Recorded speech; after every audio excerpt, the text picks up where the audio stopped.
Climate protesters brought the streets of the US Capitol to a standstill Monday, one of the many civil disruptions aimed at world leaders in New York attending the UN Climate Action Summit. Action because so far there hasn't been enough to stave off a climate catastrophe.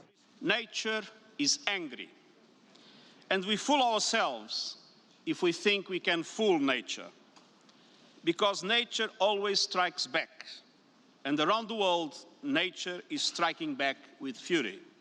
The race is on to avoid a global temperature rise of 2 degrees Celsius.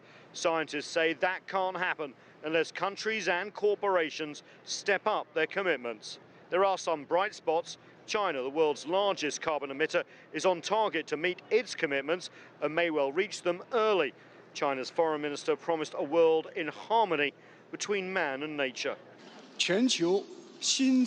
Since 2000, China has contributed a quarter of the world's newly forested land.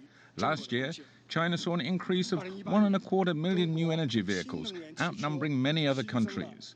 China is also actively developing a national emissions trading market. Wang Yi said China would honour its words on climate change. Others are not. US President Trump visited the summit but stayed only a few minutes. His administration is rolling back US emission standards for cars and corporations alike.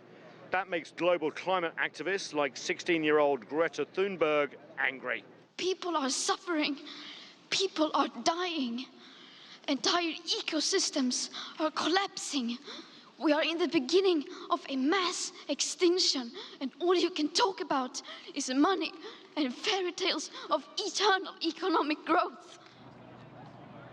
Incredible passion there from obviously someone who everyone has been rallying around, and the data is just as stark.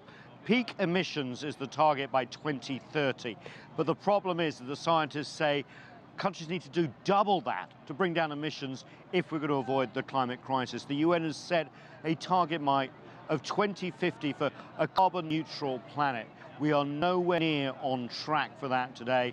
So this call to action has to happen literally now to avoid the climate catastrophe, which so many young activists have been pushing here in the last few days.